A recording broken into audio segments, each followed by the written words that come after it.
You and I are constantly bombarded by misinformation from politicians, celebrities, and media personalities who demonize guns and gun owners. Their accounts are contrary to my experience as a responsible gun owner, a retired police officer, and a professional competitive shooter. I have listened to their lies and I've taken their punches, but I refuse to stay silent any longer because I know a lot of women who have something to say and they won in the game. They're ready to play offense with the truth.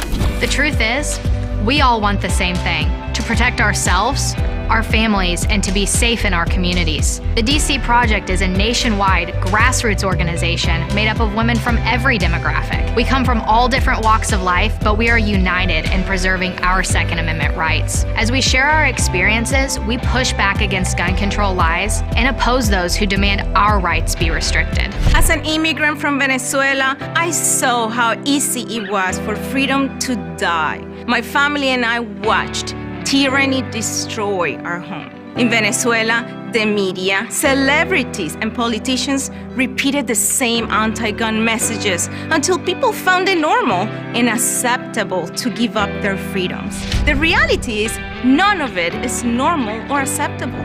Hungry and helpless, Venezuelans are now unable to protect themselves. Now, as a proud American, I am determined to guard against the same things happening here. We constantly hear about common sense gun control, like universal background checks, banning assault weapons, ghost guns, high-capacity magazines, and gun show loopholes. Every city that is facing massive crime waves have put these policies into place. Common sense tells me that they don't work. So why do people still believe the idea that those policies save lives? Actual common sense is holding criminals accountable, not letting them out of jail or encouraging them to be more confrontational. Common sense is not stealing the right of the American people to protect themselves. This is the message that America needs to hear. The DC Project works to reduce firearm accidents by campaigning for education in schools. We counter the false gun control lies by testifying in hearings and meeting our legislators. We equip our friends, our families, and our communities to know the truth. Gun owners are good people.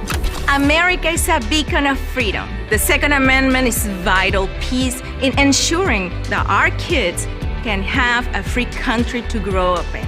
We stand with the lawmakers who support the Constitution, and we provide armor from the attacks by the gun control lobby.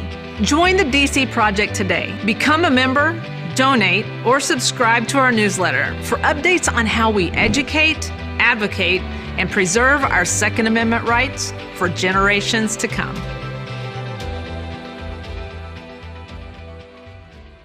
When people use a firearm in self-defense, they could be arrested or sued and face extensive legal costs. Firearms Legal Protection provides uncapped legal defense for any member who uses a legal weapon in defense of themselves or others, providing members with peace of mind in these difficult situations by covering all attorney fees and other benefits. Use code EOTT at firearmslegal.com for a discount on all membership plans. Protect yourself.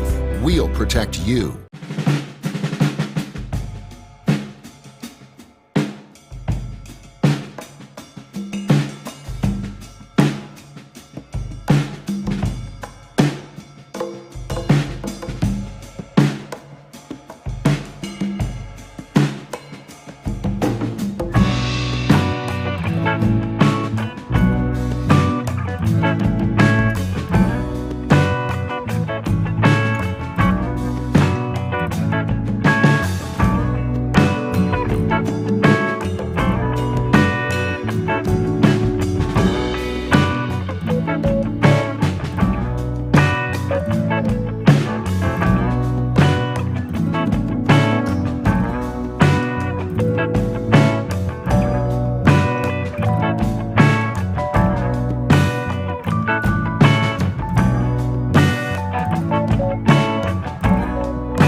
Radio Bullseye. And the home for everything Second Amendment, concealed carry, the latest gear, reciprocity, legislation, the right to self-protection. And it shall not be infringed. This is Eye on the Target Radio with your hosts, Rob and Amanda. Hey there, Rob. Welcome to Sunday, Eye on the Target Radio. We have an exciting show for you today, and one exciting host, and then Rob. Oh boy. And then Rob. Oh boy.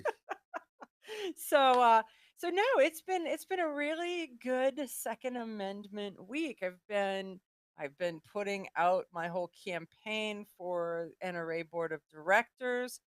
And man, let's say that there are a ton of people with opinions, and some of them are like, what you talk about, Willis, and other ones are very informed, and it's so amazing, so surprising. But there you go. Well, you got that in everything. Some people actually pay attention to what's going on in their life, and others just hope for the best. And Or they just repeat what they've heard from somebody else with no idea what they're repeating or why they're repeating it.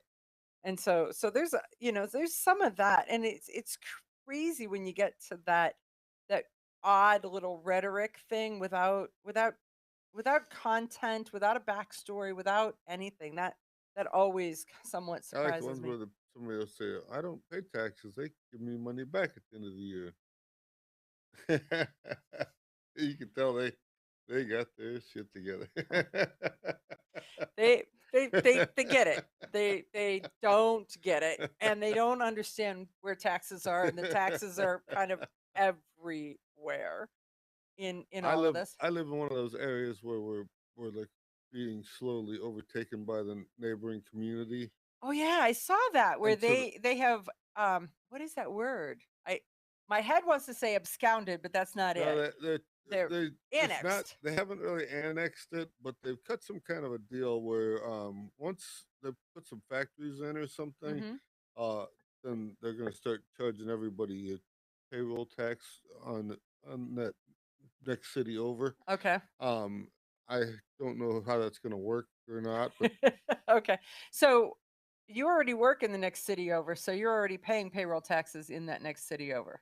I know. But it's just It's just the principle of the thing. Got it. right. Okay. I see where you're going with this. I absolutely see where you're going with this. But Somebody okay. needs to have the skin peeled off. What Oh, happened? stop. Stop. So this week, Second Amendment wise, I went and gave a presentation at one of the shooting and hunting and sporting organizations that's based out of the next county over.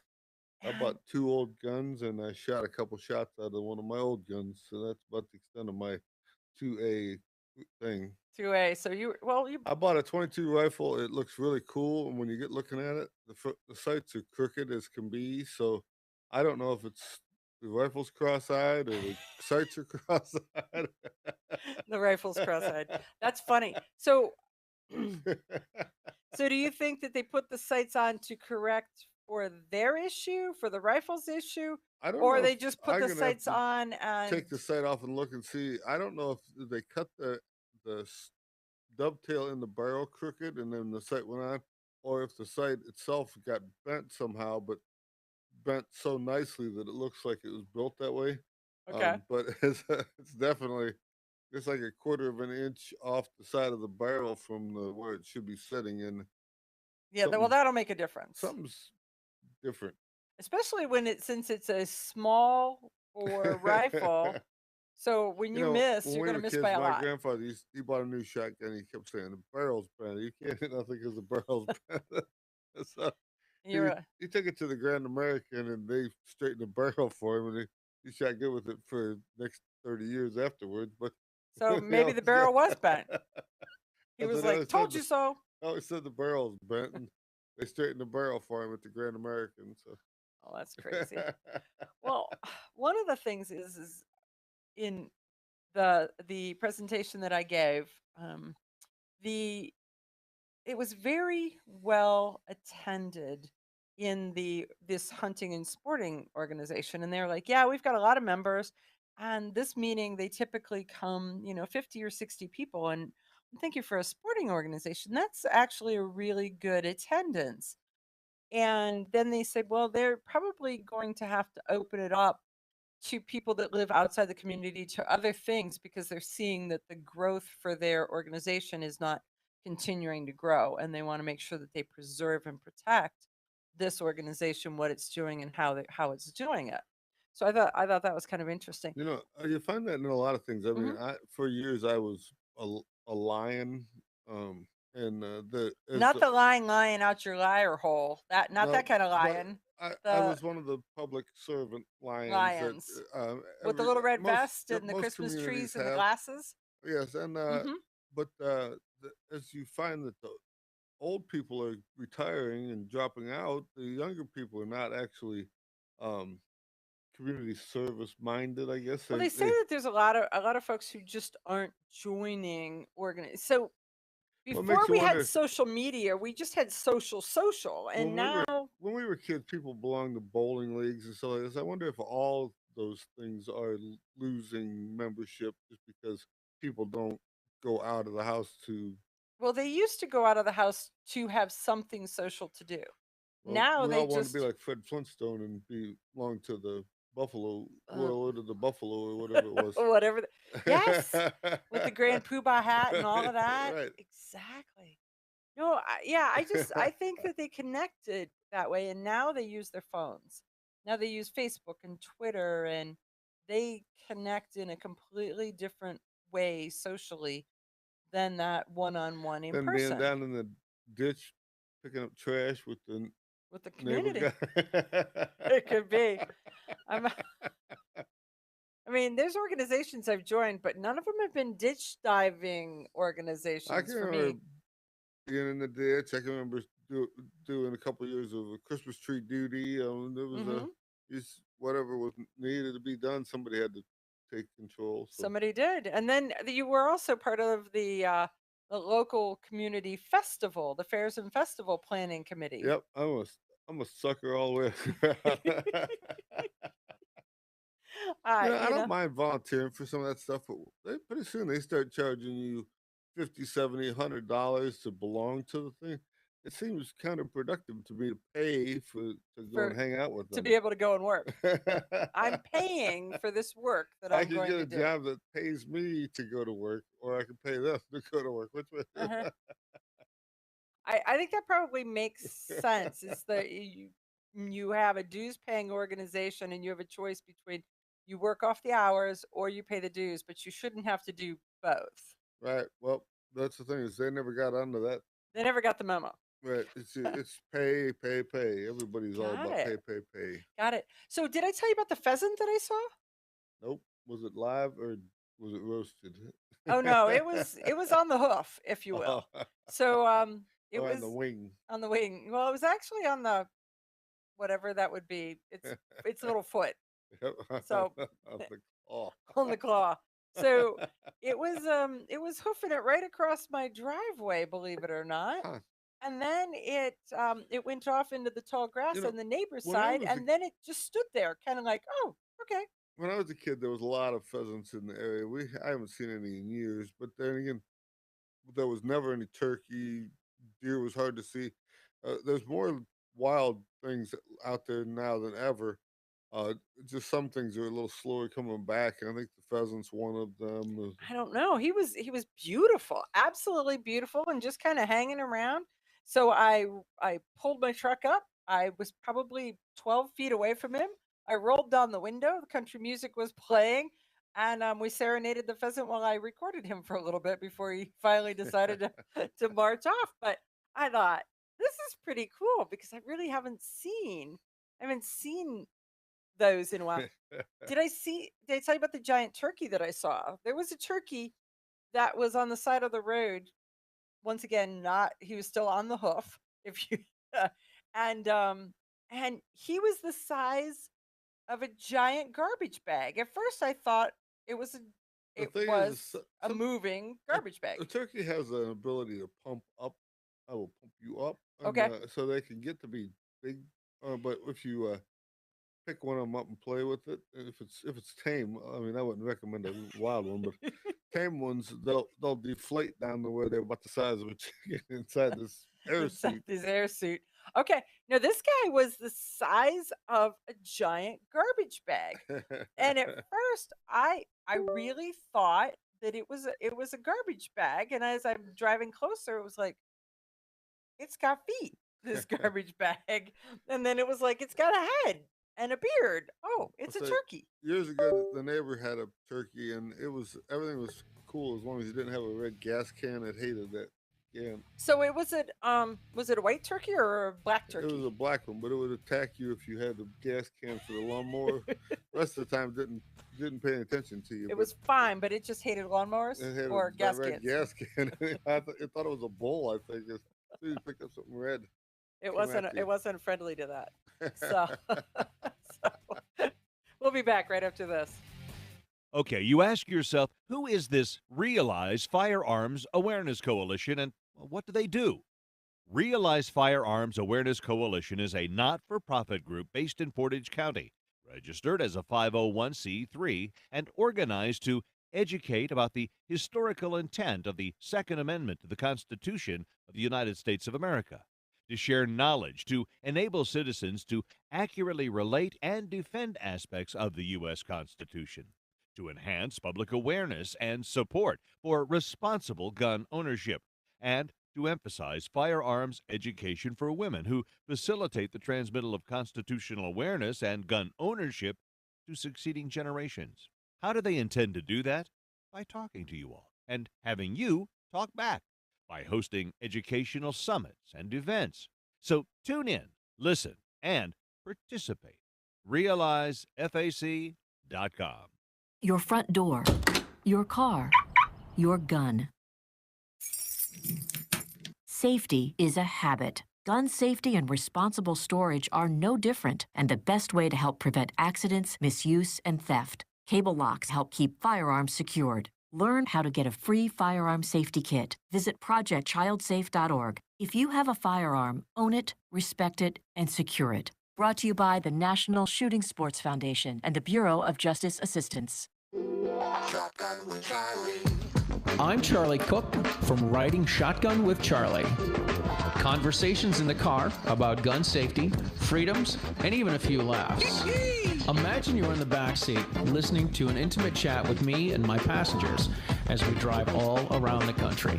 Listen, watch, and subscribe to the Riding Shotgun with Charlie YouTube channel and podcast.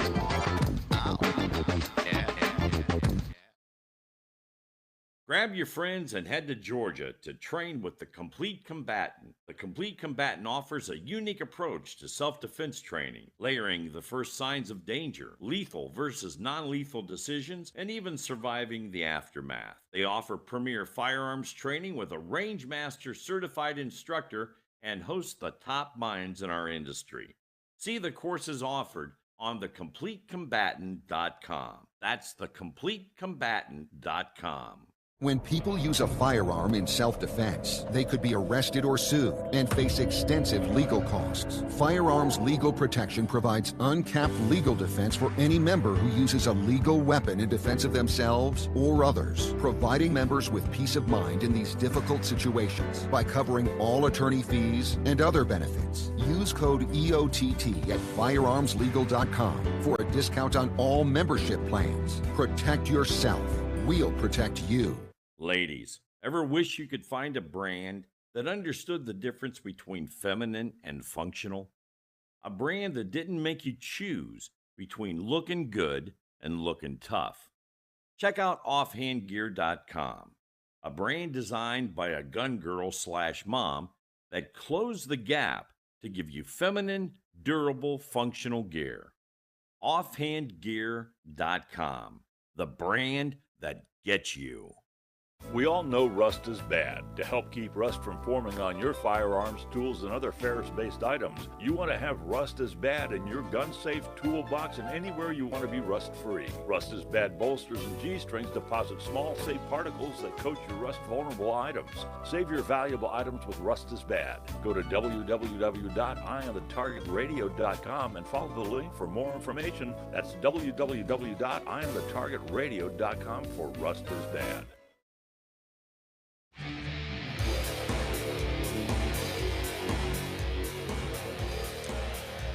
Okay, so we are back, and one of the things that's happening, kind of all over the place, is that the ATF has made their determination about the arm braces and the SIG braces or arm braces or whatever it is you want to call them, and so now what is someone to do? They have a couple different options, right? And so let's talk through some of these options. So one is they can register it with the ATF as a frankly as a short-barreled rifle. Although there is people who are saying it's a trap to They're stay away from that. well, they're saying that if you have to you have to kind of look Think at three it and dimensionally. think three-dimensionally. You are telling them you have it, and you're saying, "Government, mother, may I please have And this?" they have 120 days to get their paperwork together. And so if And they don't do your thing in 120 days, now they have your address and know you you're have it illegal. and you're Mhm. illegal. Mhm. Mhm. So is that what the deal is, or do you get a It pass depends on because whether you you already de- applied, or depends on whether you trust the government or not. oh Depends on yeah. depends on whether or not I don't know if you've got 120 days to apply, and then there is Now the that was application. supposedly how long they were taking to write it all in their federal paperwork So thingamajigger. so So there's the that. But clocks are ticking. the clock's a ticking. But what other options do they have? They So said you could just put a long barrel on it, and then and then you're fine. you're fine. So the Or you barrel could has to be 18 and a half inches or six, longer. 16? 16 and 16. Okay. yeah, so 16 inch is the rifle length, and then also you could just take the buttstock off and make it so you can't put another one back on. I don't know how you would do that, but the if it's just got the stinger hanging out the back, then it's totally legal. Then because there are other people who do not have a buttstock who have bought a AR pistol, and that's what it looks like. I would think they used to sell like a foam, looked like a mic cover that went on the Uh-huh. thing. I would think if you put that on and glued it on, that would make it so you couldn't put the other stock back on. Um, I don't know, how the rules are. Gray area on top of gray area, and Just with a saying. couple Right. question marks That next that to that piece of foam and a little bit of glue and a knife, and it's When they say irreversible. permanent, they don't really mean permanent in the Permanent. It's just hillbilly sense of permanent. They mean I got this here lathe and a you know, chainsaw. I can fix things. right. Yeah, Permanent has definite. different meanings for different Yeah, people. I think there's like different color shades of permanent Oh, depending code on red, code orange, code yellow. yeah. They don't really mean it, right? Is that where you're going? Okay, got it. So I say permanently attached or permanently detached. So if you wanted to buy a new barrel, where do you buy a barrel? You go on the internet. There's a ton of places to sell barrels for these things, and it's pretty simple. You unscrew basically take the handguard off, unscrew the nut, the barrel comes out. You put the new one in, and screw it back on. There's a gas tube you have to deal with, but it usually is either a set screw or a driving pin that holds the gas tube in place. So So pretty you could much take it. a You could just monkey could do. you could take it into your gunsmith. You could do it yourself, or you could take it into your gunsmith, and you Right. could be like, With "Look, a I need minimal to." amount of tools, you need a wrench for that nut on the Uh huh. front, and even farther ahead, they sell it's a bar that has the flutes for the locking lugs, Uh huh. so that goes up into the barrel. That way, then when you're torquing on it, you're torquing on the barrel itself and not on that aluminum receiver, because you'll end up tearing the receiver up. Okay. Okay. So, So but yeah, that so that's your gunsmith really should have them parts. If he doesn't, then he's not really a gunsmith. He's a just an assembler. or But he's an old gunsmith that doesn't know nothing about ARs. ARs. Well, and there is a lot of that. So, but those are really that's where we stand right now. So if you do not want to be illegal, you need to look at your choices, and you need to head down a path, whatever that path is. Right, but you could Brownell sells barrels. I'm sure there's 100 other companies online. You just look up barrels, and they're all already preset. So you basically unscrew it, screw the new one in, the bolt fits in and headspace is inside of the gun, so it doesn't need any special tools or any special way of Hmm. doing it. But you need to. I know that the ATF has sent out, well, not sent If out they to the people who well, own it. the They've thing sent is, out alerts, but the alerts don't actually go to the day-to-day people. and they say it's not illegal till this date or that date, but if they got pictures of you doing it and then they come the day after, now it's a huge fine and all that stuff. So pay attention. Don't get filmed with your sig brace. Right. Well, there is that. Take some action. Decide what is the best action for you and your family for your tolerance level of government intrusion and pain and suffering Right. and If worse come to worse, investment. in the meantime, you take all the barrels and your buddy takes all the lower receivers and puts them together, and then neither one of you have a whole gun, so you can't get in trouble. There you go. And there really is a piece to that, making sure that you don't just have the gun. Now the gun's legal, and here's all the illegal parts sitting right next to it, because then it kind of has a look like, yeah, they'll figure that piece out. But just know that Part of that's that gray area of permanent again. You can own all the parts, you just can't put them together and make them do something. right, right. I know. It is crazy how it's all how it is all going together. But just know that if you there's 40 million SIG braces out in the wild right now. 40 million. And I don't believe that the ATF has contacted 40 million people. Now they say that there's only 10 million people who each own four. So, but I don't believe that they've But contacted but then 10 you million also people. see people where they say there's only 3 million total out there, so they don't have any clue how They don't have. many's out there, where they're at, and Well, if the gun companies would tell them, and I don't believe they will, but if they would tell them, they'll know how many braces were sold, you and know, then that would be that. and But they're all up in the air about this, but they'll admit that there's 770,000 illegal machine guns in the U.S. that they're not going to give you a whatever they want to call it, a pass on another that or amnesty for program. those to be registered, right? There is a bunch to that. I actually met somebody and started a conversation with somebody that's talking about that the NFA amnesty program and how that works. We'll be back right after this with our guest Larry Correia. Grab your friends and head to Georgia to train with the Complete Combatant. The Complete Combatant offers a unique approach to self-defense training, layering the first signs of danger, lethal versus non-lethal decisions, and even surviving the aftermath. They offer premier firearms training with a range master certified instructor and host the top minds in our industry. See the courses offered on thecompletecombatant.com. That's thecompletecombatant.com. When people use a firearm in self-defense, they could be arrested or sued and face extensive legal costs. Firearms Legal Protection provides uncapped legal defense for any member who uses a legal weapon in defense of themselves or others, providing members with peace of mind in these difficult situations by covering all attorney fees and other benefits. Use code EOTT at firearmslegal.com for a discount on all membership plans. Protect yourself. We'll protect you. Okay, you ask yourself, who is this Realize Firearms Awareness Coalition and what do they do?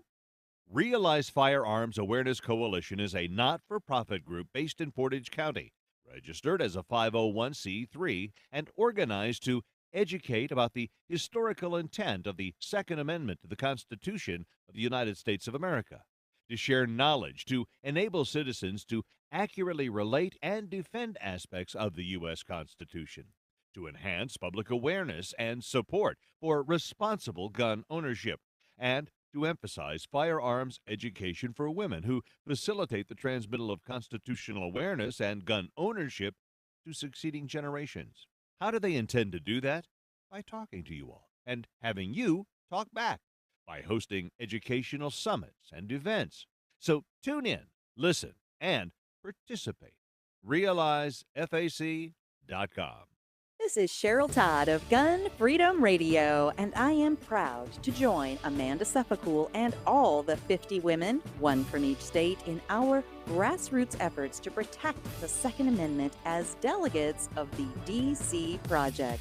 Grassroots organizations like the DC Project run on donations, so please consider donating to our GoFundMe/DC Project to keep the promise of freedom alive.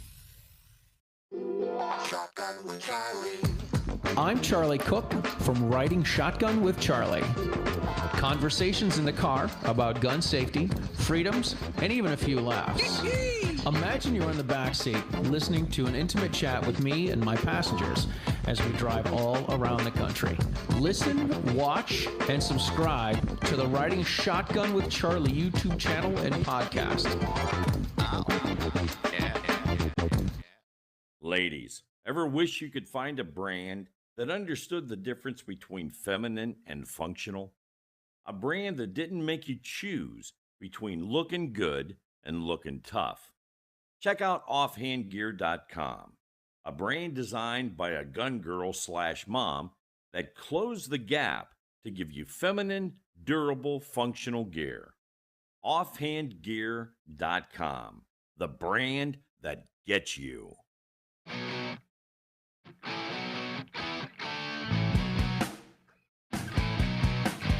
Hi, this is Paul Lathrop from the Polite Society podcast.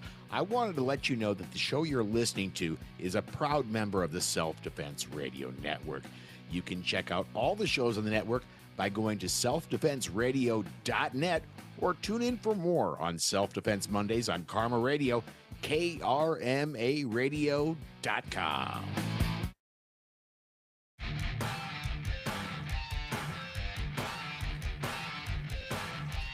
Folks, we are back, and with us we have a guest, and our guest is Larry Currie, a book author, and you should hear him as well. You will hear him as he talks about this book in defense of the Second Amendment. So, Larry, thanks for joining us on Eye on the Target Radio. Oh, thanks for having me on. It's good talking to you again. It's good talking to you. I got to interview Larry when I was guesting on the Polite Society podcast on Monday night, and it was like, look, and we're going to have him back on my show on Sunday. So so fill our folks in on why you wrote this book, because this is not what you're known for. I mean, you're a Second Amendment writer, but this is not kind of your meat and potatoes. So this is a little different. Yeah, my actual background is I come from the gun business originally, and I was a firearms instructor for a lot of years, CCW instructor. I owned a machine gun store. I was an SOT. So I did all that kind of thing, and I've been passionate about guns my whole life and the Second Amendment. But then I actually started writing novels, and I became a really successful fiction author. And so I write science fiction and fantasy novels. Like, I'm best known for the Monster Hunter International series, things like that. Hard Magic, I wrote all those. And so I'm, really best-selling author. And what happened was another publishing house, a nonfiction publishing house, Regnery, wanted to put together like a handy guide to the Second Amendment, like a definitive collection of all the arguments about the Second Amendment. And they wanted it to be something that could like help people who are already on our side and arm them with facts and figures and good arguments, and also to sway fence sitters. And so their first thing was, who do we know who, A, is a really good writer, a really persuasive writer, and B, really knows guns? And one of the editors had worked with me on my fiction stuff, and he said, hey, I got a guy who's about the gun nuttiest author there is. And that's probably true. It's probably me or Jack Carr, I would guess. And okay. So I came in to do this, and honestly, it was fun, and it's a subject that I've been working on studying for about 30 years now. And I was very passionate about the Second Amendment, so I was honored to get picked to do this, and it seems to be doing really extremely good. It came out this week, and reviews are great, and people are liking it, and so hopefully it's going to help. Well, I think it's a great topic. Two, you're very knowledgeable about that topic, and right now the timing is that there are so many people who are going, wait, what does all this mean to me? I mean, the Bruin case has such in-depth meaning that so many people don't. They're like, tell me what it means. Tell me what I should be concerned about. Tell me what I should know, because there's so much stuff coming at us that we can't sort it out and and figure out what we need to focus on. Yeah, it's really interesting because the Bruin decision was pending when the publisher started saying, "Look, we need to put this together." And honestly, they were paying attention, and they got that exactly right. And we're in a civil rights battle, and I think the Bruin decision really poked a lot of the blue states in the eye. And as we've seen over recent weeks, they have gone nuts, coming up with laws that supposedly comply and don't, and they're just insane. And I've been trying to keep up on them. There's so many that I can't even keep up on all the wackiness and all the different lawsuits. And so you have the state level governments going crazy, but then you also have the feds with the ATF and the brace ruling and all the recent stuff there that has just been overwhelming. In fact, at the very beginning of the book, I have a little note, very first page of the book, just basically warning people. It's like, look, it takes a while to publish a book. So if I'm talking about gun laws in here, you need to check to see what has changed since this book went to print, because it changes so rapidly. And I phrased it a lot less diplomatically than that. Because there's words you can't say on the radio. We'll just say. No, I do. I keep the book PG-13 on language, but yeah, it's really interesting because we got all these state governments and the feds right now being very just arbitrary and capricious, and just kind of sticking it to us. But it's definitely a civil rights battle, and they're kind of like throwing their temper tantrum because the Supreme Court affirmed that it's a individual right, and they have no business banning things that are common and useful. And concealed carry is a right for Americans. The right to bear arms should be taken away. So It shouldn't be. So let's talk about the brace for a little bit, because we just did the segment right before you talking about that brace and what options citizens have. But how do you think that this is going to turn out if you can put on your Carmack the Magnificent hat and look at it? Where do you think this brace situation is going to be? Is it ATF overreach? all right. So there's what I hope, but anytime you're trying to predict what courts are going to do, it's like picking lottery numbers, you know. So there is the element that I think it's really, really difficult for the government to argue before the Supreme Court, in light of Bruin and Heller, that guns that are basically the civilian legal version of the military's most common firearms don't have a militia use. And I think it's almost impossible for them to argue that something that we've sold, tens of millions of them, aren't common or useful. So in that case, the way the Supreme Court's constituted right now, I see it going down. But how long is that going to take? I mean, bump stocks. We just had the Fifth Circuit say shoot down the bump stock ban. That's taken 4 years to get to that, Right. and we have a division between the circuits. And so how many people have gotten rolled up in trouble for 4 years? And who knows?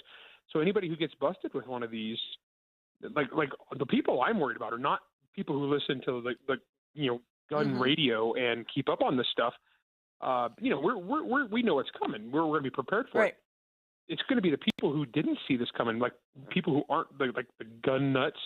They went to Cabela's or Sportsman's Warehouse or whatever, and they just bought one of these because they were perfectly legal and they're light and handy, and they maybe shot it a few times and now it sits in a closet.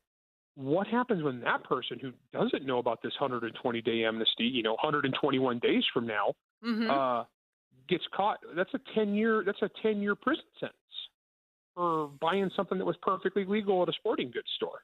It's crazy. And they don't know, and they have options, but they don't know that they even have options. Last night, I met with one of the sportsmen's groups, and I kind of was talking to them about some of this stuff, and they went from in this room of 60 people, like 3 of them belong to the NRA, some of them belong to the state organization. Probably 50% of them had concealed carry licenses. And when we started talking about this stuff, they didn't know anything about any of it because they're not even tuned to know. Well, this is not like the first time that they've done this. Remember those clockwork shotguns that they had back in the 80s? they said they Yeah, were fine, and then they street the sweepers. street sweepers.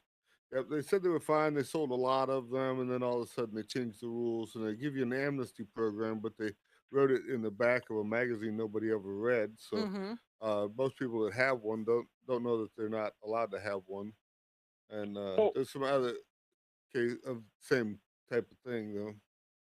I was going to say, true life example, when I was having a marketing meeting for the release of In Defense of the Second Amendment, and it was just a bunch of the publishing people and booksellers, and we're having a Zoom call, and they said, is there anything in the news right now that's going to be, make guns a hot topic? And I go, oh yeah, the ATF is about to hand down their final brace ruling, and that's going to make millions of us felons more than likely. And I just said that in passing, and then marketing people were making notes. And then we went on the meeting, and then this one woman goes, whoa, wait a second, back up, wait, what? And because she owned a couple of them, and she had no idea. And it was only because of a marketing meeting with me that she even had an idea that she's going to have 2 felonies sitting in her closet. Right. Yeah. So it's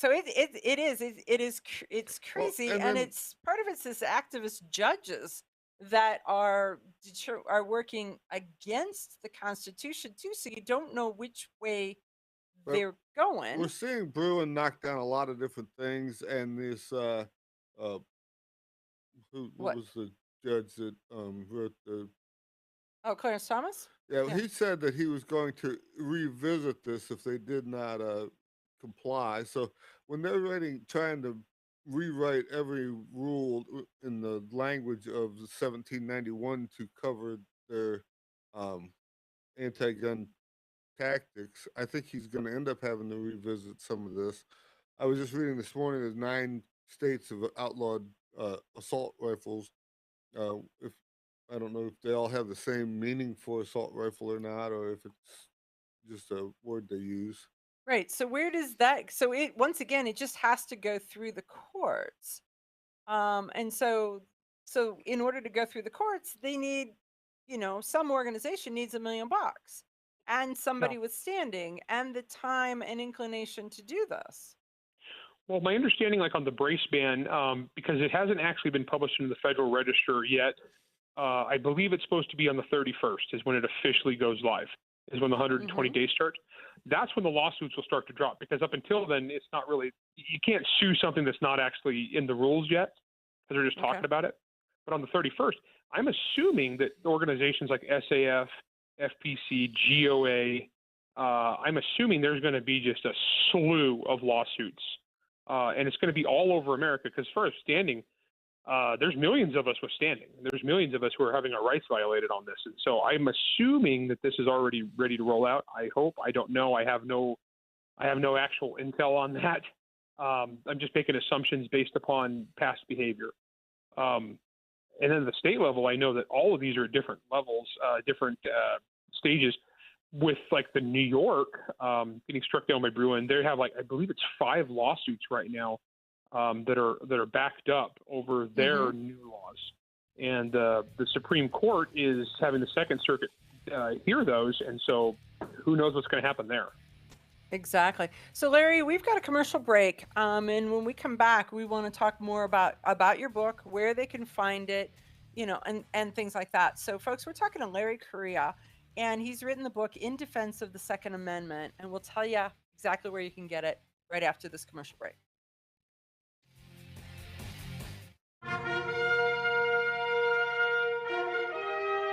Honest citizens like you protect themselves every day. We talk about it every week on the Self-Defense Gun Stories podcast. Were these gun owners lucky, or did they have a plan? How should we defend the people we love? We discuss recent examples on the Self-Defense Gun Stories podcast. Put us in your pocket.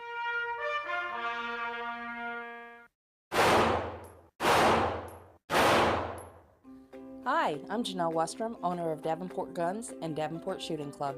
At Davenport Guns, we do so much more than sell firearms.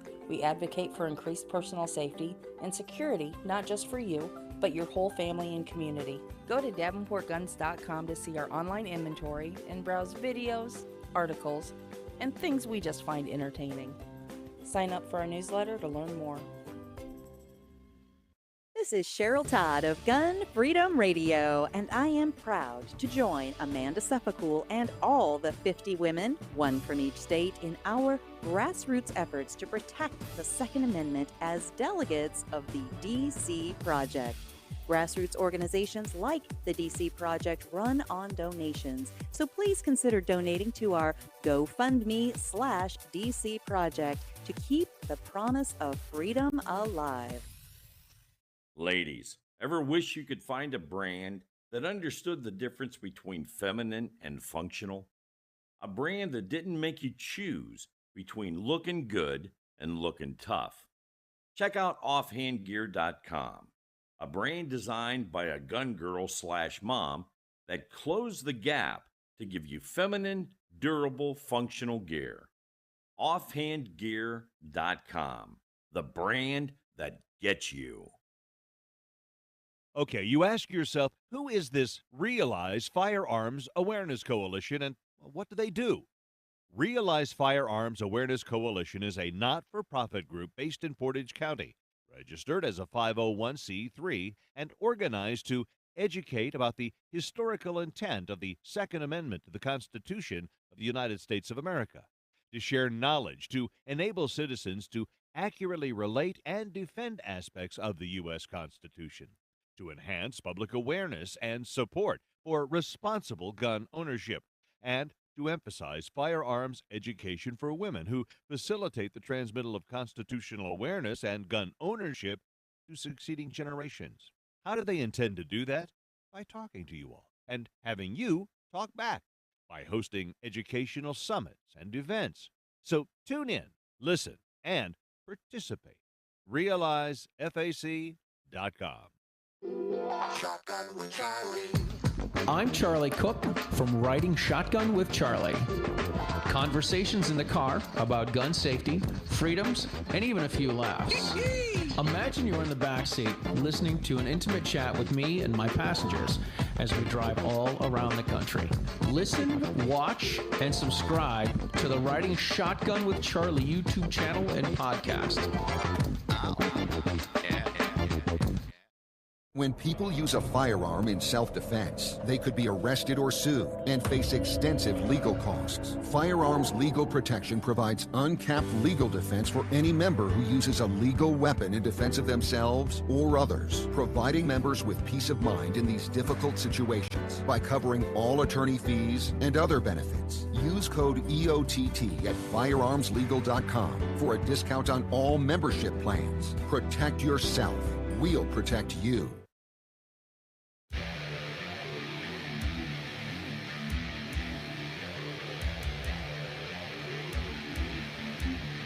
The author, Larry Currie.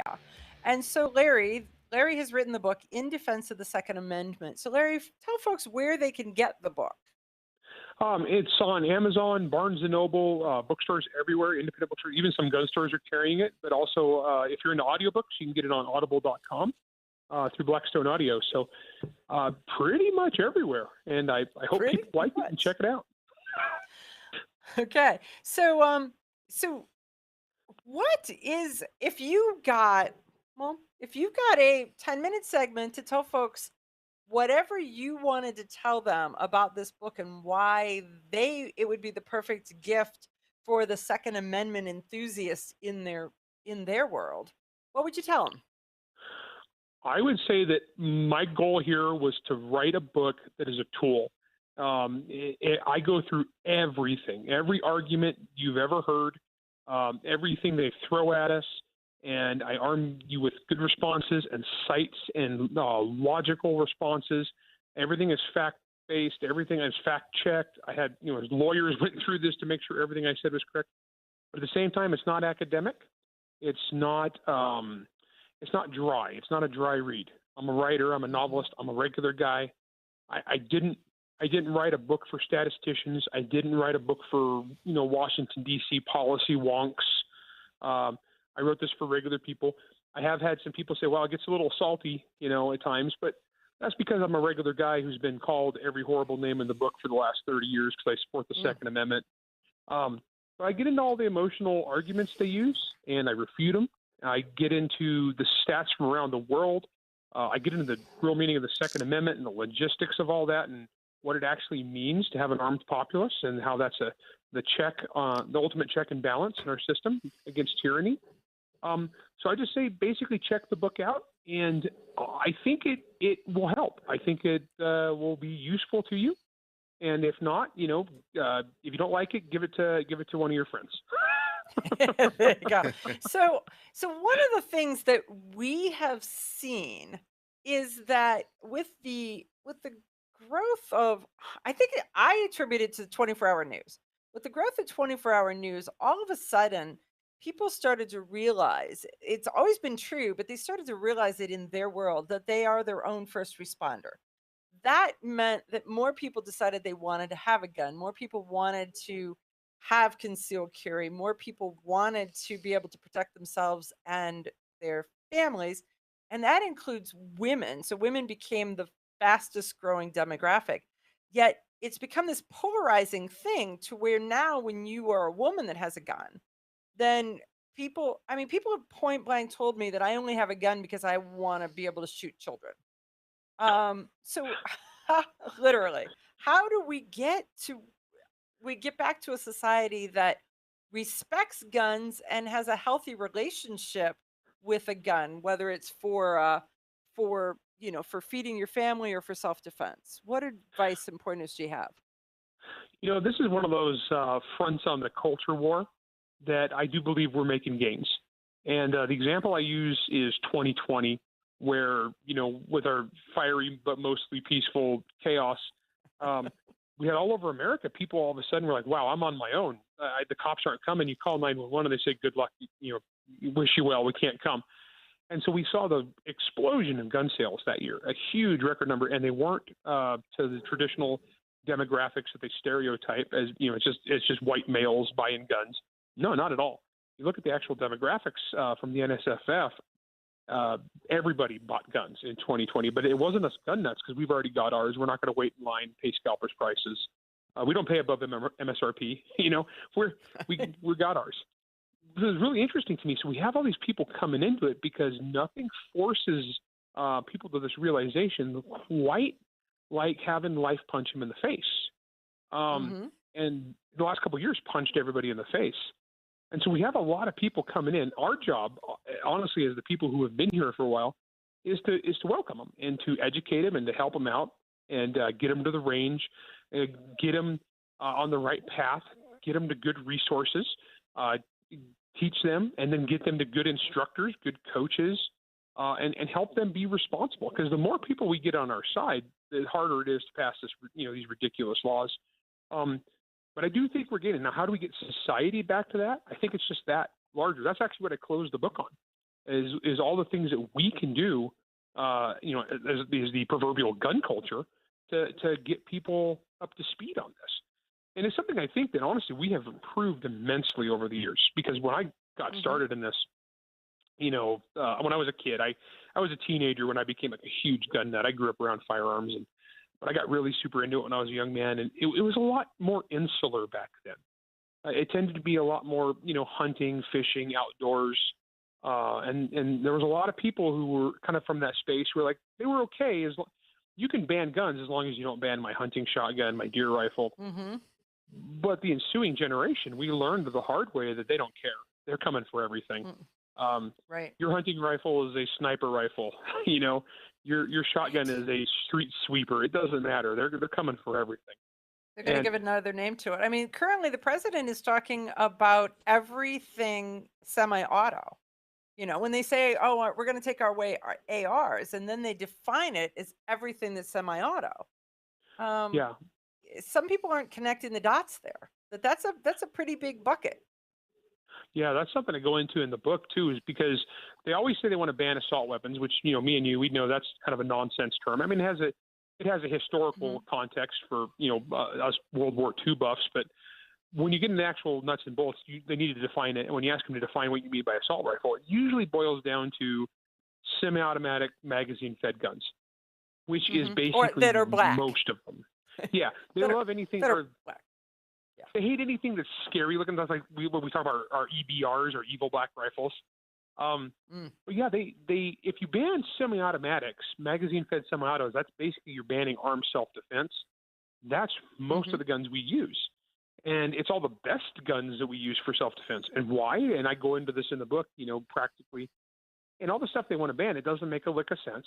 And we've seen over and over and over again, it doesn't actually stop crime. We've had a bunch of shootings in the last week where California, in a place that has gun control, it has every gun control wish list thing already. Everything they always ask for. Yes. And then, and Dianne Feinstein currently, so she's a senator from California, is currently leading the charge to go after more and more firearms.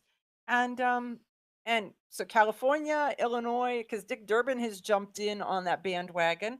And I don't remember the number of senators that they said were already signed on to this, but it's craziness, absolutely craziness. Yeah, it's ridiculous because the places that already have this, we've seen it doesn't matter. Bad guys are going to go right around it. They don't care, especially the mass murderers, the one they're supposedly trying to, because they don't ever talk about regular crime, which is the vast overwhelming majority of crime. They always want to talk about the big lurid ones. But even those we've seen, and I go into this a lot in the book, we have around the world all the places where guns are super, super crazy illegal, like way beyond what Americans could even comprehend. We would revolt if you put this level of gun control on us. They still have mass shootings all the time. And they always act in the news media like this is a uniquely American phenomena. No, I demonstrate conclusively that it is not. That is simply not true. It happens all over the place. And if they don't have a gun, if the bad guy doesn't have a gun and he can't get a hold of an illegal one, he will drive his car down the sidewalk or a truck, or they will build a bomb. It Or always use happens. a machete or a knife or I mean you see Yeah, you're all of seeing those. them driving the truck in France. They just drive big trucks down to the sidewalk and Right take through the out community. groups of people. Machetes on buses in Japan. I mean, evil is difficult to impossible to control. So there is that. So folks, thanks Larry. Thank you for joining us, folks. Look up his book, In Defense of the Second Amendment. You can find it on Amazon. You can find it at your bookstore.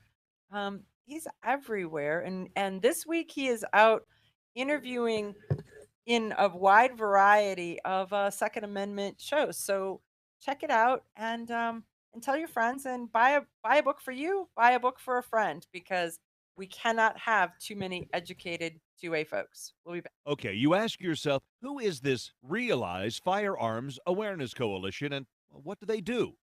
Realize Firearms Awareness Coalition is a not-for-profit group based in Portage County, registered as a 501c3 and organized to educate about the historical intent of the Second Amendment to the Constitution of the United States of America, to share knowledge, to enable citizens to accurately relate and defend aspects of the U.S. Constitution, to enhance public awareness and support for responsible gun ownership, and to emphasize firearms education for women who facilitate the transmittal of constitutional awareness and gun ownership to succeeding generations.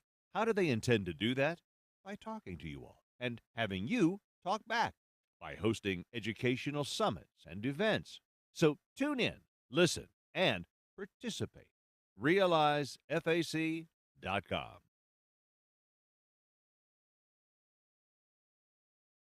When people use a firearm in self-defense, they could be arrested or sued and face extensive legal costs. Firearms Legal Protection provides uncapped legal defense for any member who uses a legal weapon in defense of themselves or others, providing members with peace of mind in these difficult situations by covering all attorney fees and other benefits. Use code EOTT at firearmslegal.com for a discount on all membership plans. Protect yourself.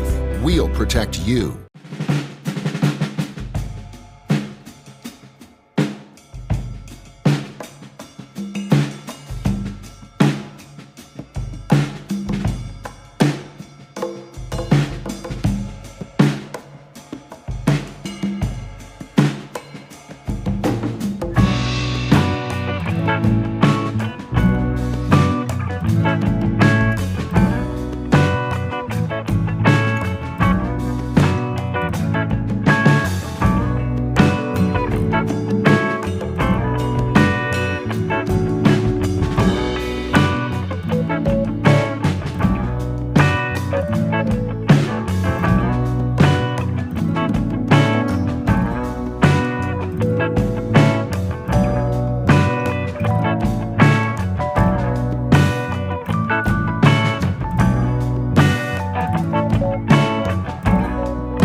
bullseye. And the home for everything Second Amendment, concealed carry, the latest gear, reciprocity, legislation, the right to self-protection, and it shall not be infringed. This is Eye on the Target Radio with your hosts, Rob and Amanda. Well, okay, so we're back for the start of hour number 2. You know, there's 25 states that have constitutional Mm-hmm. carry so far, Yes. and then Florida keeps making noise Florida keeps making noise like they're going to do something. Right. I don't know exactly when Florida, that may Nebraska. be. So constitutional carry with 25 states, and then Florida Right, and so Nebraska. we're halfway there. We're working Mhm. on the second half now, so Right. it's a good sign. It's just how far is it going to go?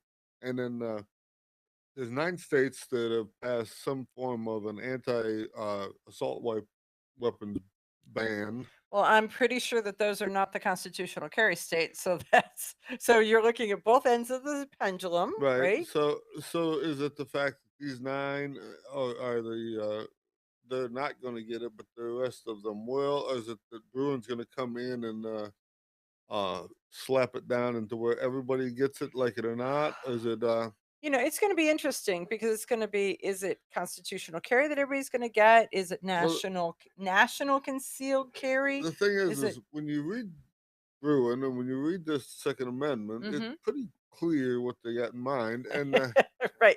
It's just in our but they've spent lifetime. but they've spent so much time blocking it, and then the general public is thinks that they need some kind of a law to protect them, even though they don't.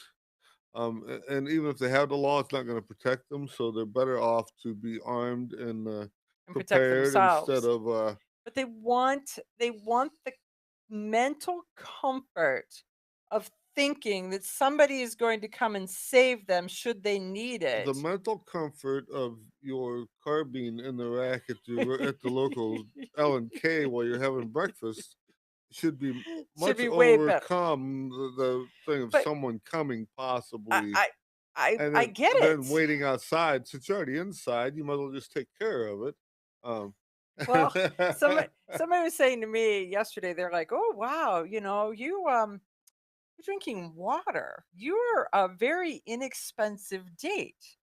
And I said, "Well, there's rules." And they said, "There's no drinking rules?" And I said, "Well, there's rules that you cannot carry a gun and drink alcohol." And he's like, "So noted. Should I be scared?" And I said, "No, you shouldn't be scared. And you wouldn't have known in the first place had you not asked me specifically about this." Right. Well, and when you look at some of the stuff that's Bruin is not really making laws. Bruin is just giving back what we already had. We just didn't know we had it. They're reaffirming things that had been eroded or things that had been activists judged and ignored. Right. And so in the long run, I think that it's going to be wide open, and we're going to enjoy it. But like you say, how long are we going to live versus I was sorry. I how like long it's are you going to take them in the courts to fight this out? And you can see that it's not once they get beat, they don't just give up. They come they just back come with at it from a different direction five different. because they can't be wrong, So right? This well, is this is how they grew up. This is what they know. Inherently, this is part of their core, well, like I said, and so they can't be wrong. we've had laws for so long that even people who don't know anything about it Hmm. think that we have laws. So um, Right. there's a And laws comfort some people. That's the thing, because they believe that well, society as a whole follows the rules, it's funny. and society does. Criminals don't. We had a gun shop years ago, and there was a guy that used to come in, and he was always anti new law. Government and anti-government overreach. Right. Always anti-government Right, but overreach. then the next sentence out of his mouth is there ought to be a law. And There are- it's like, exactly. you can't have it both ways, man. Right. The law would be deemed as government overreach, dude.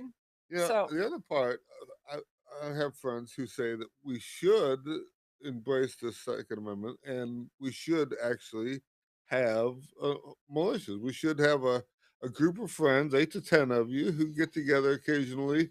Make sure your equipment's compatible with each other. You shoot together and understand each other, and go home and enjoy your stuff. But in the long run, you're ready. You have a 10-man team that if you need to trust someone, you know who is on your team, and each of you understand What's your rule and how to right, so who's the boss of your group, and you what's the know, I haven't looked them up lately, but remember the Frontiersmen, which was a national organization that did just that, and they did it when it wasn't popular, right. when it wasn't cool to be prepared.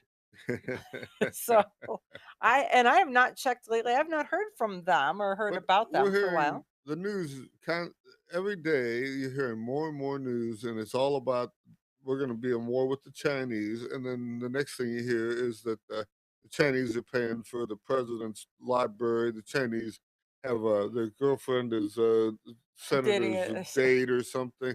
Dianne Feinstein's had a Chinese chauffeur for 20 years, and so.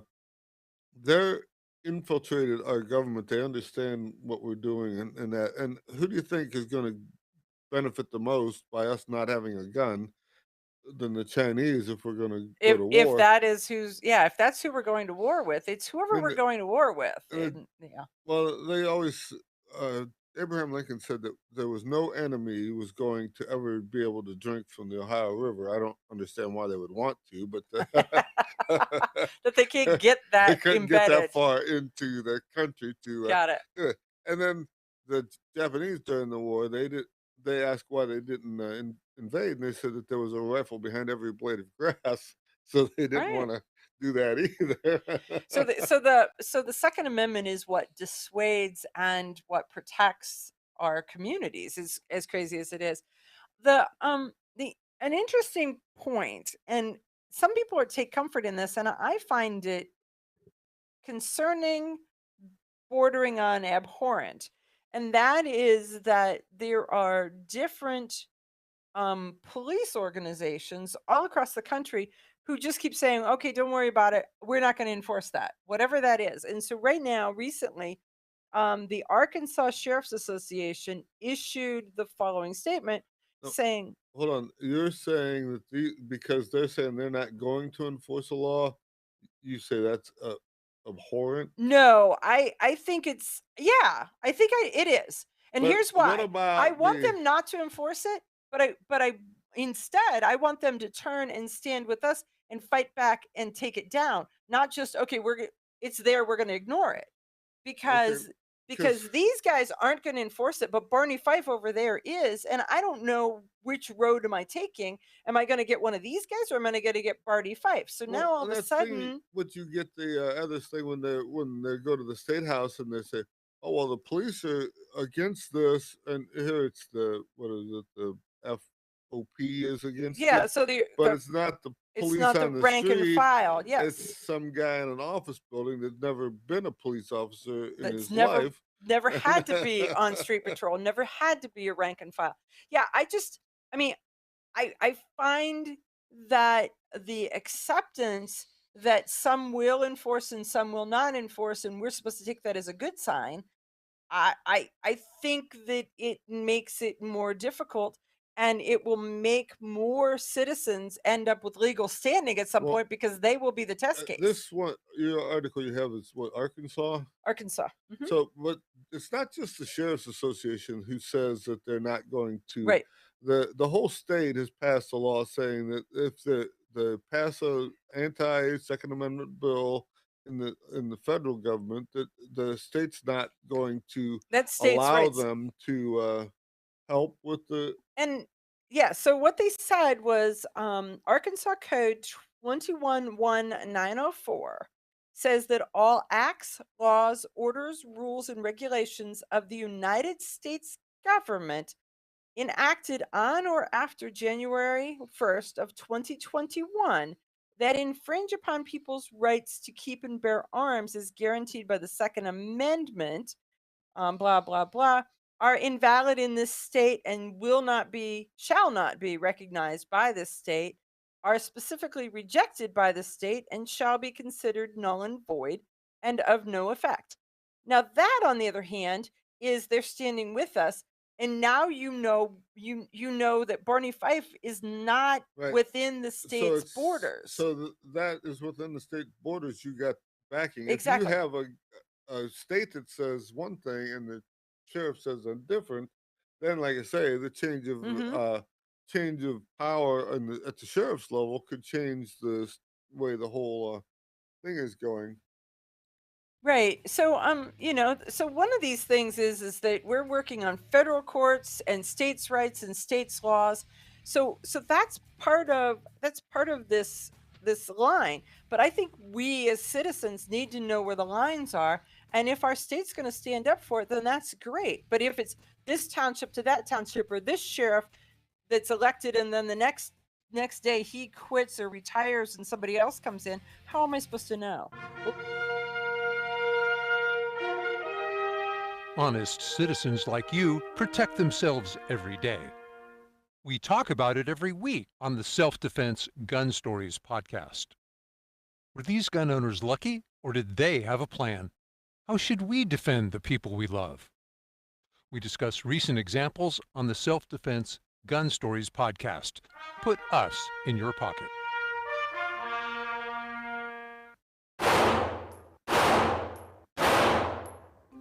Hi, I'm Janelle Westrom, owner of Davenport Guns and Davenport Shooting Club.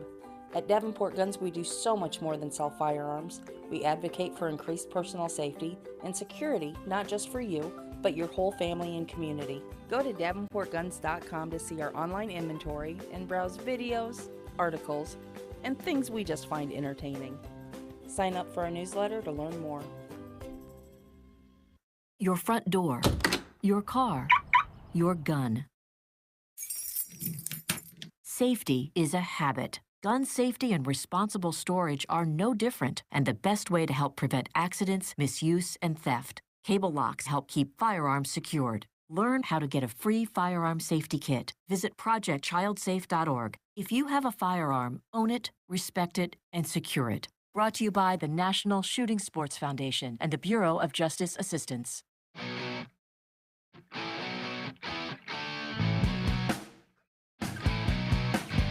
Hi, this is Paul Lathrop from the Polite Society podcast. I wanted to let you know that the show you're listening to is a proud member of the Self-Defense Radio Network. You can check out all the shows on the network by going to selfdefenseradio.net or tune in for more on Self-Defense Mondays on Karma Radio, krmaradio.com. This is Cheryl Todd of Gun Freedom Radio, and I am proud to join Amanda Suffolcool and all the 50 women, one from each state, in our grassroots efforts to protect the Second Amendment as delegates of the DC Project. Grassroots organizations like the DC Project run on donations, so please consider donating to our GoFundMe/DC Project to keep the promise of freedom alive. When people use a firearm in self-defense, they could be arrested or sued and face extensive legal costs. Firearms Legal Protection provides uncapped legal defense for any member who uses a legal weapon in defense of themselves or others, providing members with peace of mind in these difficult situations by covering all attorney fees and other benefits. Use code EOTT at firearmslegal.com for a discount on all membership plans. Protect yourself. We'll protect you. Ladies, ever wish you could find a brand that understood the difference between feminine and functional? A brand that didn't make you choose between looking good and looking tough. Check out offhandgear.com, a brand designed by a gun girl / mom that closed the gap to give you feminine, durable, functional gear. Offhandgear.com, the brand that gets you. We all know rust is bad. To help keep rust from forming on your firearms, tools, and other ferrous-based items, you want to have Rust is Bad in your gun-safe toolbox and anywhere you want to be rust-free. Rust is Bad bolsters and G-strings deposit small, safe particles that coat your rust-vulnerable items. Save your valuable items with Rust is Bad. Go to www.eyeonthetargetradio.com and follow the link for more information. That's www.eyeonthetargetradio.com for Rust is Bad.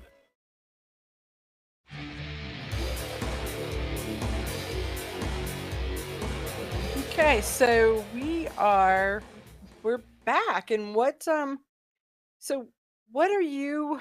I mean, what do you think about this sheriff's association, or my thought on? Well, I think that if they got the backing of the state, then that's great. I think that we have been talking about for a long time that states' rights are going to be a big topic, and we were thinking it was coming either in the form of uh, abortion rights, marijuana, or gun control, and it seems like it came at all three at once. All three. Oh yeah, yeah. I don't think you're wrong. So they're both all jockeying for the head position, and they all burst through the door at the same time. Here we go. It's Uh, like the Three Stooges, and everybody's shoulders are wedged against one another right, through but the it's doorway. I mean, there's a lot of people who are in the marijuana end of it that are if they get a marijuana card, then they lost their Second Amendment rights. If they get a marijuana card, they have other issues with their um, rent, different places, and things like this. There's other ones that if they want to get an abortion, you got to move to this town or that county or this city or whatever. Um, Gun people, same thing. If you want an assault rifle, you have to move out of these 9 state jurisdictions that are Exactly. forcing them down your throat. Um, Things are getting better in the long run, but But you have to hold on because it takes a long time to get through the courts and it's expensive.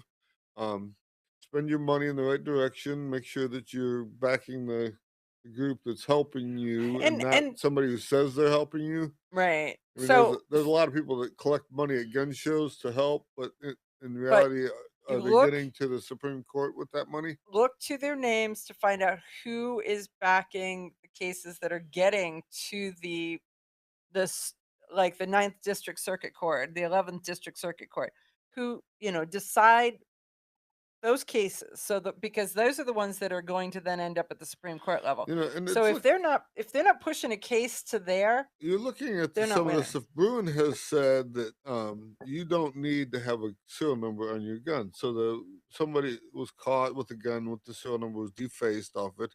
The first thing they did was throw it out of court because he didn't have to have a serial number. And they And didn't now, they didn't want to take it to a higher level because they didn't want that to affect but more people. now with that being there, if you build a ghost gun that doesn't have numbers, what's the difference? Hmm. So there should be somewhat far-reaching when this milestone hits. That should cover that too. So, Well, except they but they didn't they didn't give it the litmus test of court. They just said, we don't want to take this to court because we have a pretty good idea where the answer is going to be. But if you don't give us, it's sort of like, I'm not going to ask mom because she says no. I'm going to wait and ask dad. right. So, yeah. Well, that's the trouble, and it takes 10 years to finally ask dad to get to figure out what the hell is Exactly. going on. So it's yeah, there's tricks to this, and words have meanings, and when they start talking in court, sometimes it's the phrase that they use could mean all y'all or just one of One y'all. y'all, one y'all, or all y'all. Well, that was an argument because there is like 850 people that filed in this court case. Darn. And it looked like in some writings that the court gave them a stay, and they only gave those 850 people a stay, and that doesn't pass the smell test for me.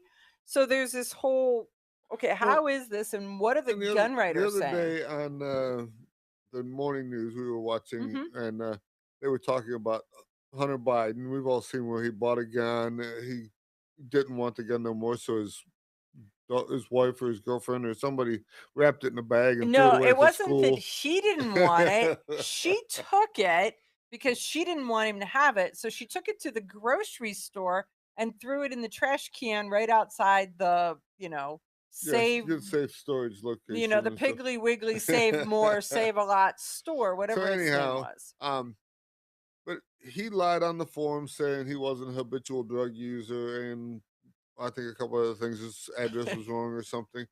So is it the fact that eventually, when this gets to court, are they going to say that we don't need the 4473 form either because that just incriminates him farther? That's the point that you were making, is that wouldn't it be funny, and not really funny, ha, just funny Well, as the as old society's old man, oddity. old Mr. Biden is trying to take your gun rights away, and his kid is working against him to take away some of the old line parts You of gun control you we've have had. to you can't just call him old Mr. Biden. You have to call him current President Biden. Okay, Current President Biden is anti-gun and is alleged has current president Biden. walk walk off that cliff, dude. Walk off that cliff. But no, but it really will be, isn't it ironic, I think is the name of that song, that Hunter Biden may take the teeth out of the 4473 form while his father is trying to add more teeth in every single place that he Right, I mean, possibly can. it's actually this makes good football. If you're interested in football, the courts are a very interesting place to watch the players and all the stuff go on. It's slow motion the whole way. They don't have any fast Yeah, footage. everything has been slowed down, and you're watching the instant replays at 1/10 speed. Right, but but yeah, we're winning. You face the facts. We're winning. It's just taking us a long time to And they do don't it. like the fact that we're winning, and so then that means that they're fighting harder on different fronts or more crazy fronts. And so so the things that they're trying to restrict or take away or go after, or the places that they're trying to use those things. So somebody said to me today that we need the ATF, we need government regulation. And I was like, we need For government, what? right? If the government does what they're supposed to do within the confines of what they're supposed to do, I may be able to, and capitalize may, I may be able to tolerate that. But when they have overreach, and we know it's overreach, they know it's overreach, Well, the everyone problem knows it's that you have overreach. with this stuff is they have a law, but the first thing they do is they plea bargain away this where they have caught you doing something, Hmm. and instead of doing something bad to you, they let you go, They let that one go, and there you go.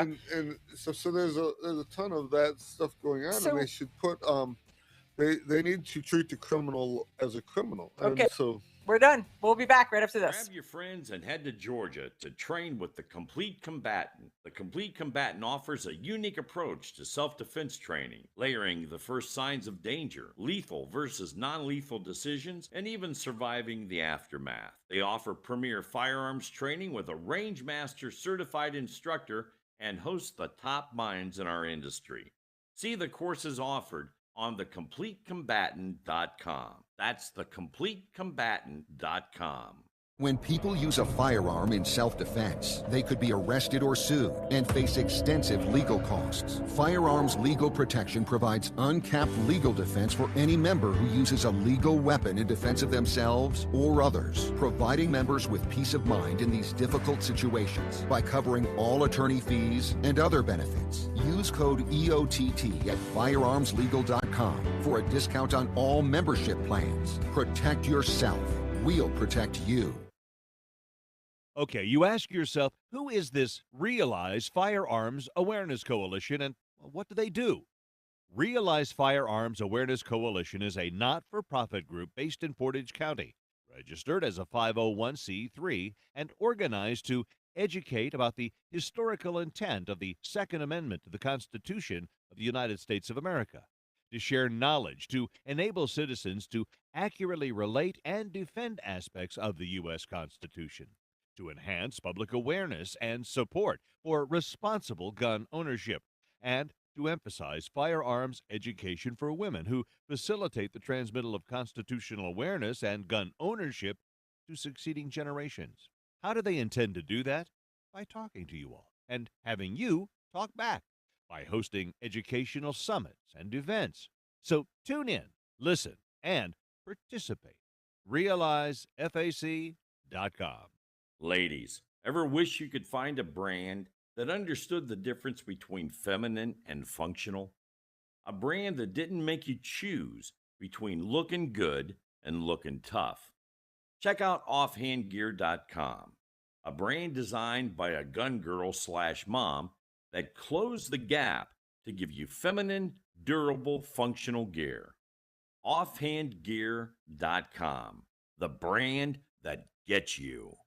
We all know rust is bad. To help keep rust from forming on your firearms, tools, and other ferrous-based items, you want to have Rust is Bad in your gun-safe toolbox and anywhere you want to be rust-free. Rust is Bad bolsters and G-strings deposit small, safe particles that coat your rust-vulnerable items. Save your valuable items with Rust is Bad. Go to www.eyeonthetargetradio.com and follow the link for more information. That's www.eyeonthetargetradio.com for Rust is Bad.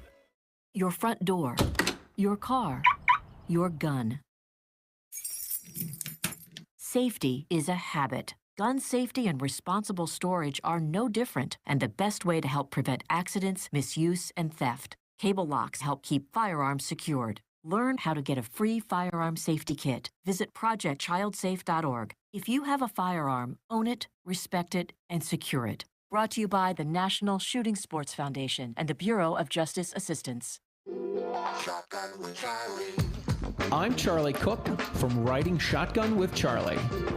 Conversations in the car about gun safety, freedoms, and even a few laughs. Imagine you're in the back seat listening to an intimate chat with me and my passengers as we drive all around the country. Listen, watch, and subscribe to the Riding Shotgun with Charlie YouTube channel and podcast.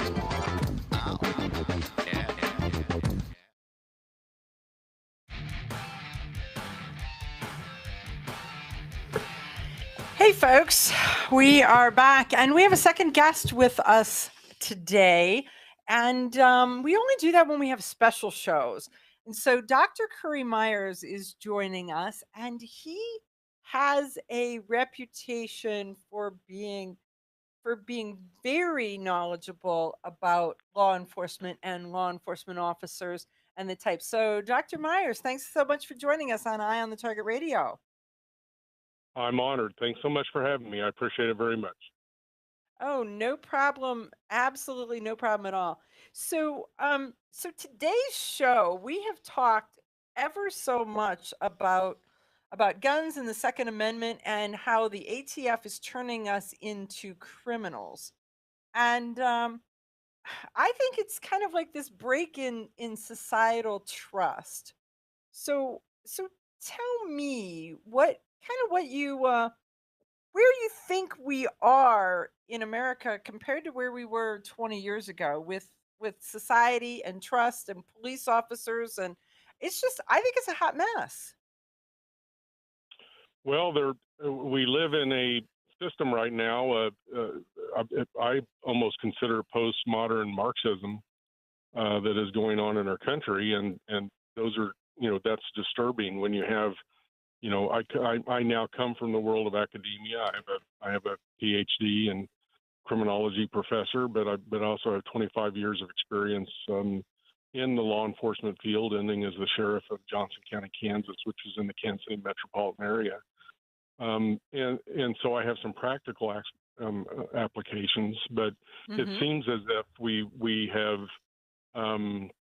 fomented a type of belief that kind of goes against the American way, and it's been a slow usurpation over time. I think Jefferson said it best. There's eventually the slow usurpation of time will mitigate the Constitution, and I think we're beginning to see some of that occur. It's not too late. I believe in the American system. I believe in the American public, and we have to do a better job defending our beliefs, and we have to do a better job. I think 5% of the population is dictating to the other 95% how to act and how to behave. And generally, we are people who don't want to have that kind of conflict. So we have a tendency to be Christian about it and say, and not be, demonstrative about it. So we let things go, and before you know it, we've opened the door to where we start losing some of our liberties. And I think we're all feeling that kind of pain. And when you have the loss of liberties, you all of a sudden will start seeing laws that will be counter to those liberties, and that's the beginning of tyranny. I so agree. I mean, and I think it's sort of this thing where it's almost like the sheepdog and the sheep, that we're just slowly being kind of crowded over. The field is really big, but we're being crowded over into this corner of it because we don't want to push our luck. We don't want to stand out. We want to stay as part of the crowd. And so you're right, that 5% wins because they get to control us all because we just want to be well mannered. That's true, and I think it takes courage to stand apart. That's the reason I'm proud of my fellow sheriffs. There's many sheriffs across the country that have taken stances, especially in the last few years. Just most recently, we've seen it in Illinois, where we have more than 80 sheriffs of the 102 sheriffs in that county that have said no to the recent ban on weapons, and they believe that that's a bridge too far. And anytime you have those issues, I think the sheriff plays a unique role in American government. It's the chief law enforcement officer of the county, but I think a lot of people just consider a sheriff as someone who is just running a sheriff's office, and that's their responsibility. But they're also the representative of the people on criminal justice public policy, in my opinion. So this is where, if because we take an oath of office to protect and defend the Constitution of the state that we belong to and the Constitution of the United States, I think sheriffs take that by gospel.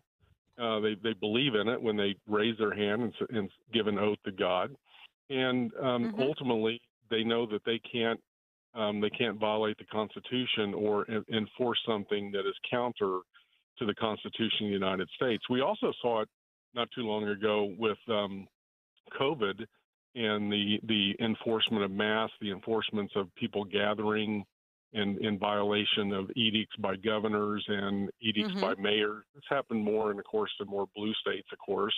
But we saw where a lot of times mayors would have police departments do enforcement on laws that really hadn't passed through the legislative function and were more edicts by individuals.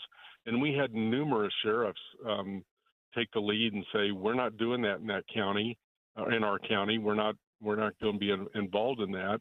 And I think that pressure also kind of went over to the police departments, and they said, well, the sheriffs, you're not going to do it either. And it kind of gave them some protection that sometimes they don't have because they answer to a mayor. Right. Some of them are hired and some of them are elected, and I think that's a piece of it too. So let's go back to Illinois for a minute, because Rob and I earlier in a segment we were talking about this, and this is a point. I mean, I appreciate the sheriffs who say I'm not going to enforce a law, but at the same time, I believe that it puts the citizens as completely vulnerable, because if Illinois has, I don't remember what, something like 120 counties, and 80 of them say that they're not going to enforce those laws, that means that there are 40 that will. So how does Joe Citizen know which communities they can be in and do this? And if they step over the line, then now all of a sudden they've got the law and the sheriff going after them. Where in Arkansas, the Sheriff's Association issued a statement, and they're saying statewide, here's where they are, which is easier because now you know where the boundaries are. Well, the Illinois Sheriff's Association has done the same thing. They've issued it. Of course, each sheriff is an individual, and they have authority to think differently from the sheriff's organization. But the Illinois Sheriff's Association has come out against this ban, and Illinois has 102 counties, so you have 80 sheriffs that have come out against it. And there are some sheriffs that have just not communicated. They just haven't said publicly what they're going to do. To your point, it's not the way to exist in American in the American judicial system, and we are a democratic republic where we elect people to represent us. But I just think that the sheriff is that last line of defense. If we see something that's counter to the Constitution, that's where they have to take a stand and at least protect the people within their individual counties. To your point, it's not perfect, and there's other counties that are going to suffer. But I think this is why there's the importance of elections. This is why we have elections, and this is why we are seeing some people gravitate out of more blue states that have decided to pass some of these laws, and people are going and moving towards states that are more free in those interpretations. So California, New York, all those, Illinois, all those states have recently lost some congressional districts because we've had many people move out. And I think that's ultimately, what we'll continue to see. The principles of federalism is extremely important. I believe in state rights. I believe that states have the rights to dictate certain laws, but it also has to be within the framework of following the Constitution first. And I would hope that the Supreme Court gets much more involved in these kinds of disputes and gets much more involved earlier in these kind of disputes to make sure that we don't have political and legal chaos, which that's what we're having in Illinois right now. We would have legal chaos. I would say that a district court judge has already stepped up and paused it and said they can't do it. The attorney general of that state has indicated that he wants the temporary restraining order reversed. So he's asking the Illinois appellate court to consider that, or I think they're going to ask the attorney general of that state. But so far that hasn't happened, and a district court judge in Illinois has paused that ban on guns, and that means that it probably is going to go to the appellate court anyway. And I would hope that we would start seeing the federal government going through the appellate court of the U.S. Court of Appeals as well, so we can have two different systems in place to adjudicate this issue. Yeah, one would absolutely hope that. So it's really interesting on that case. There's like 850 plaintiffs or people with standing that were in that court case, and the way that some of the writers are saying that when the judge put that stay on it, that it only applied to those 850, but I believe it applies to everybody that's under the populace of that judge's jurisdiction. Do you have any thought on that? Well, I would agree with you. I'm not an attorney, so I don't want to weigh into, in espousing the law because that's not my background. I'm an engineer, so I try to take it apart and put it back together, but it's like, it just doesn't make sense to me. Yeah, the commonsensical approach, I would think, is that you can't apply it like that. It's nearly impossible to apply it that way. You have to apply it as a whole on the populace. You just can't apply it on those who have supposedly shown that they've been affected by it. Right. Hey, we've got a commercial break that's coming. It's a hard stop, but will you hold over and come back as soon as we from our commercial break? My pleasure. Okay, folks, Dr. Currie Myers. We'll be right back.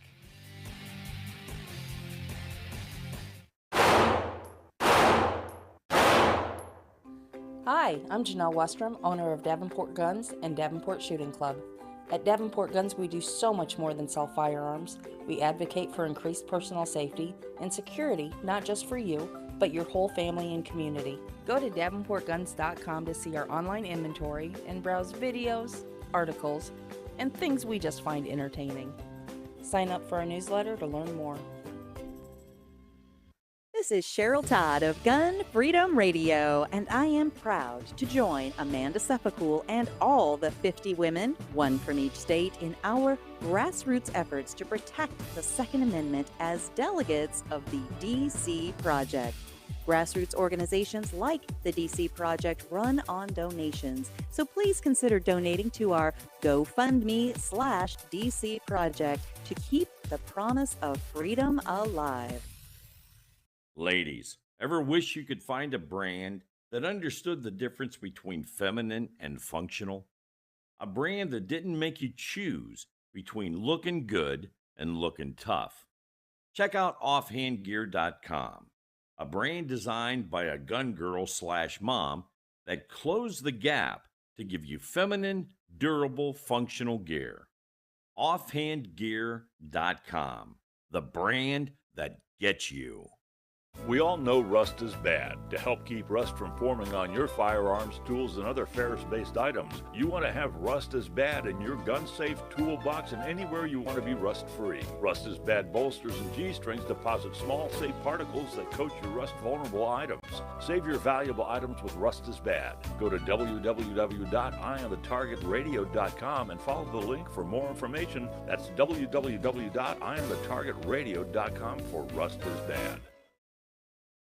Okay, you ask yourself, who is this Realize Firearms Awareness Coalition and what do they do? Realize Firearms Awareness Coalition is a not-for-profit group based in Portage County, registered as a 501c3 and organized to educate about the historical intent of the Second Amendment to the Constitution of the United States of America, to share knowledge, to enable citizens to accurately relate and defend aspects of the U.S. Constitution, to enhance public awareness and support for responsible gun ownership, and to emphasize firearms education for women who facilitate the transmittal of constitutional awareness and gun ownership to succeeding generations. How do they intend to do that? By talking to you all and having you talk back, by hosting educational summits and events. So tune in, listen, and participate. RealizeFAC.com. Your front door, your car, your gun. Safety is a habit. Gun safety and responsible storage are no different, and the best way to help prevent accidents, misuse, and theft. Cable locks help keep firearms secured. Learn how to get a free firearm safety kit. Visit projectchildsafe.org. If you have a firearm, own it, respect it, and secure it. Brought to you by the National Shooting Sports Foundation and the Bureau of Justice Assistance. Grab your friends and head to Georgia to train with the Complete Combatant. The Complete Combatant offers a unique approach to self-defense training, layering the first signs of danger, lethal versus non-lethal decisions, and even surviving the aftermath. They offer premier firearms training with a range master certified instructor and host the top minds in our industry. See the courses offered on thecompletecombatant.com. That's thecompletecombatant.com.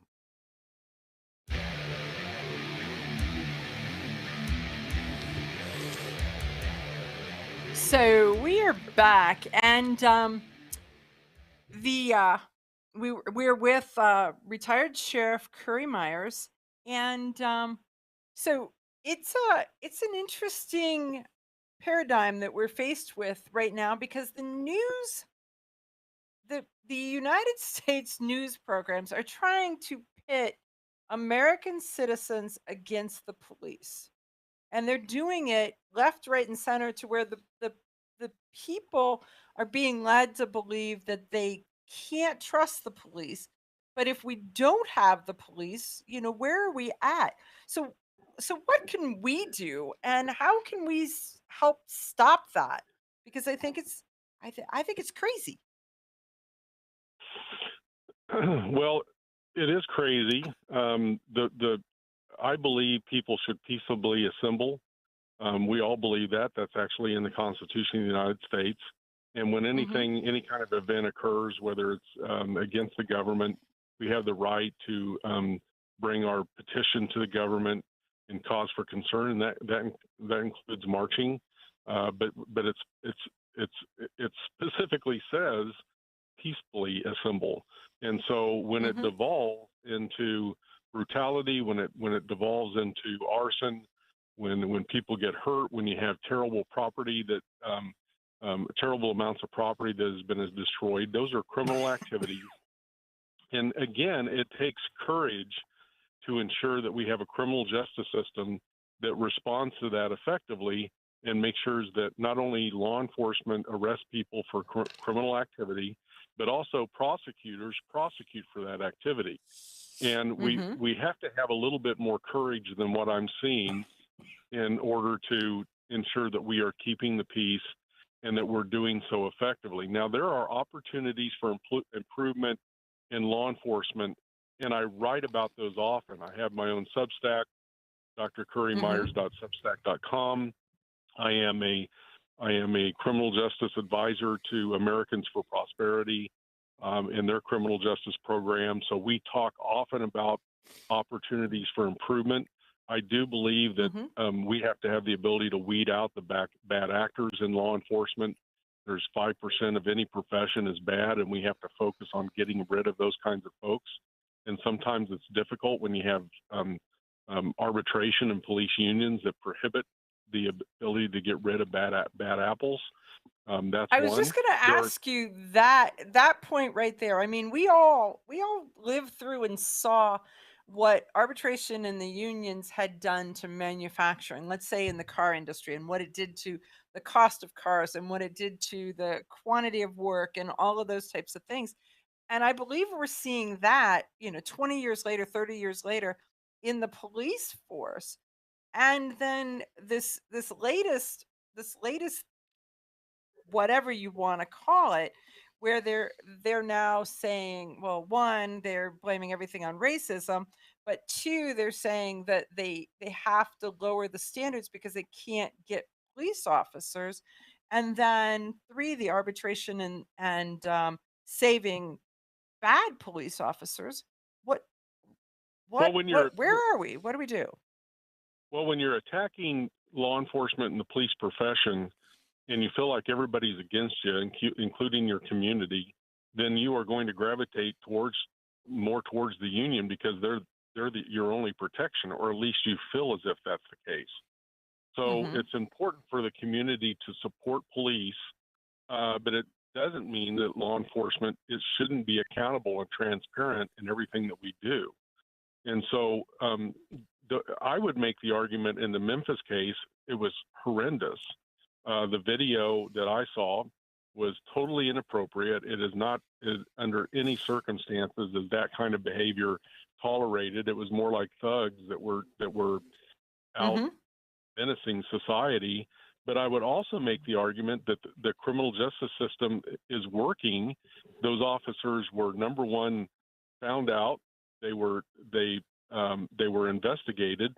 They were found to be guilty of it from an internal affairs point of view, so they were terminated from those actions, and now they've been referred to court for prosecution of murder, and they have been arrested and detained for those charges. Now they have the right to trial, which we all do, and that's a very important thing, and more information is going to come out. But I would make, how has the system failed when, in fact, in this particular case, it worked? It's just people are so impatient. We live in such a hot and now quick atmosphere that we want results now, like some child that is holding their breath, when there is a criminal justice system that has to work. And this is just the criminal side. There's also the civil side, in which the family will be able to go after the department and the police officers under Section 83 of the U.S. Criminal Code, in order to sue them for what they've done. So there's two levels in which there is a way for people to focus on bad actors within law enforcement, and everybody acts like there is no forum in which we can correct these things through our criminal justice system.